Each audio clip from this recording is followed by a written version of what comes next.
and do something else. But What? why don't I got all of that stuff set out? Because this is for the interview. See, there's a camera, there's a camera, there's a camera.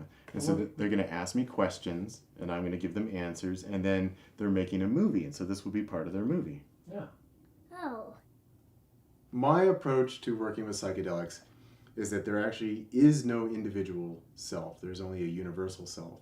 So one way I would describe that is right here in this room right now, we have 4 different vehicles for this one consciousness to experience itself. And that within that, Martin is a character that this one universal consciousness is playing. And it's a little bit different when we get to my dog, because there the dog isn't so much a character, she's more of a vehicle. Because again, she doesn't have this self-aware function of the ego that also is coupled with this self-editing process that human beings engage in. And through our attachment to the character that we mistake for ourself, we are operating off of projection and attachment to illusions that we project outside of the self as well. Right. So if I'm committed to the illusion of myself, then I'm going to be committed to the illusion of yourself and the illusion of yourself.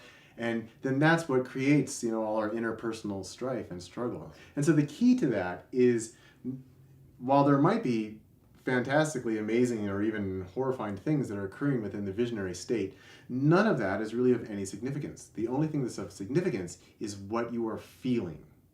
And then, even though sometimes it's hard, that you might not be aware of your body, but when you check in with yourself in your psychedelic practice or in your entheogenic states, then you have to check in. Am I holding tension within my body? Am I holding tension in my breath? Because sometimes when people get tense, they might be doing a really good job of appearing to relax in symmetry, but actually they're like this. Or they're really tense, and then you can hear people breathing, kind of moving through this energy. So it's, again, you focus on, okay, this is really big.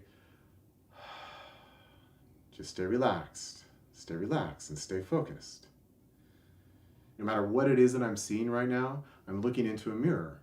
So if I'm looking into the mirror and I see God, well, that means I'm in a place of peace and acceptance with myself. If I'm looking into the mirror and, oh, wow, there's a lot of demons out there, that means that there are parts of myself that I'm judgmental around, or that I'm afraid of, or that I've been trying to deny or repress in some way. So you're saying visions of hell, visions of demons, is basically from the ego having a negative point of view of the self. Yes. And it's usually built up around some core belief that individual thinks that they deserve that.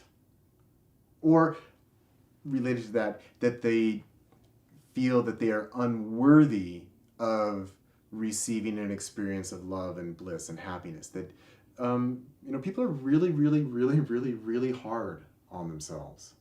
Many people hate themselves at a very, very deep level. And so this is what shows up for people. And even people who are desperately saying, oh, I want to love myself. If you have this core wound, and all egos are built up around a core wound, right? As we were little children growing up and we realize, oh wow, if I do the wrong thing, if I say the wrong thing, if I act the wrong way, then people are going to punish me. People are going to hurt me. People are not going to respect what I want, right? That we all learn this as children. So there's this wound, rather than just having this heart that is just open and says, oh, I'm in love. I'm in love with everything all the time. That's how most little children are, until we start to beat that out of them and we conditionally love them. And then they learn, oh, well, mommy and daddy are actually only nice to me if I behave this way versus that way. So then the whole ego is built up around this core wound. So then when you go into your psychedelic state, it's simply an amplification of that. And sometimes that does take the form of demons and dark energies and torment and suffering. And it's all a reflection of that person's ability to love themselves. And of course, to really love yourself means to be able to love everyone and everything, because there is only one universal self. So if you're harboring a sense of rejection or judgment towards anyone or anything, you have an issue with yourself. And that's something that potentially will either be encountered in a psychedelic experience and possibly even resolved. Particularly when we're talking about entheogens, and here this is just a synonym for psychedelics. they work in the body because they are chemically structured in such a way that they function as neurotransmitters. Right. Okay? Right. So this is different than, say, something like alcohol, which is not a neurotransmitter. That's technically, it's a toxin that you're taking into your body, and that depresses the entire system. But here, when you're working with psychedelics, you're consuming these neurotransmitters. And so consciousness, the brain, the way that this functions in the body, this is an electromagnetic feature of the human system, right? That when we think things, there are electromagnetic patterns that are running in the brain, and we're emitting an electromagnetic field around the brain. We also do the same thing with the heart. The heart also is primarily comprised of neurons, so the same kinds of cells that make our brain also make our heart, then also in the digestive tract, in the abdomen, okay? So the entheogenic compound, we're functioning as a neurotransmitter, actually attaches to different neurological sites within the brain, and that changes the way that electromagnetic energy is processed within the brain, and then also within the body as a whole. So if your ego is kind of the default state, it's the default structure of how energy is running within the brain, when you change up the mix of how that's able to process, that's why you're able to then weaken many of these structures of the ego, because you're actually changing the neurochemistry, which is going to force a change into how the entire system is running.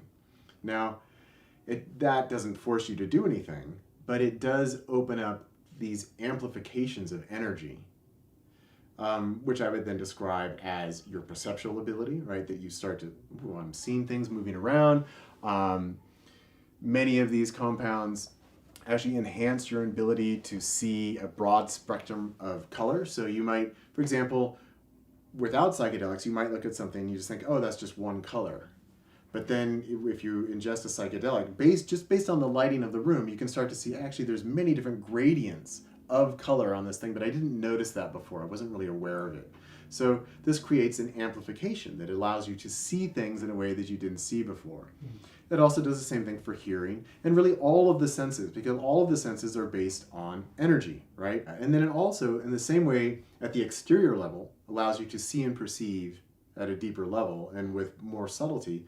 The same thing happens at the interior level, while simultaneously bringing unconscious material to consciousness where you can encounter it and resolve it. And actually dissolving the ego generally takes both a deep level of relaxation and coupled with a large input of energy, because again, the ego is just a construct of patterns of energy.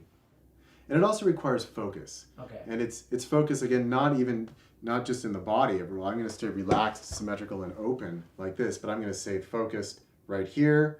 I'm not going to deviate, that I'm focused on this process and not be caught by it, especially when working with psychedelics, ones that are visual.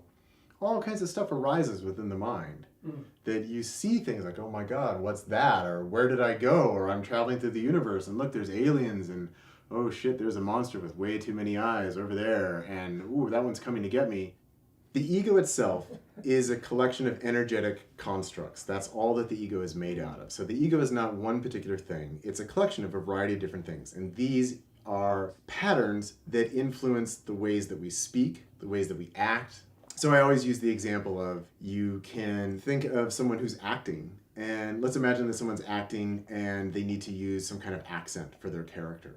So they start speaking in a way that's not normal for them to speak, and then as soon as someone starts using a new voice, that you can start to see lots of shifts in their body language and behavior. When we look at a situation like that, we can really see, okay, how this character is this whole package of attitudes and methods of expression.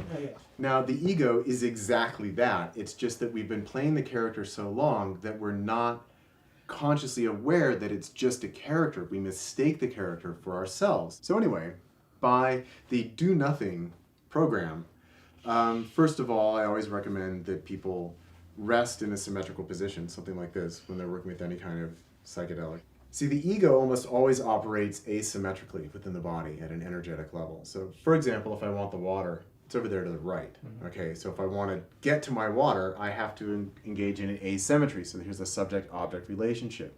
Asymmetry, you're talking about movement? Yeah, both movement and also thought. Okay, so also, but both what is embodied and then the asymmetries in thought are this, I think this is good, I think this is right, I think this is bad, I think this is wrong, I'm going to be like this, I'm not going to be like that. So we create all of these asymmetries where we identify with just part of the possible spectrum of being. So you take the psychedelic, and then your job is you do nothing, and you just sit here like this. And what happens is, as these places of the ego where people are holding on, where there are distortions within their system, wherever there are blocks, that those start to become aggravated and they get uncomfortable, right? So you're trying to sit here, relaxed, open, balanced, calm, symmetrical, but you feel this aggravation of, the cops are coming, and I've got to close the windows, I need to turn down the lights, turn down the music, right? So then the mind, the ego also gets in there and says, these are things you need to do, right? So then you start to convince yourself that there's actions that I need to undertake. And so again, that pulls you out of symmetry and you start to do things. Or if someone's spiritually minded, then they might think, oh no, well, I should pray and I should meditate, or maybe I should light a candle or light some incense, and that will help me deal with this negative thing that I'm undergoing. But again, the program is actually just to sit here and do nothing.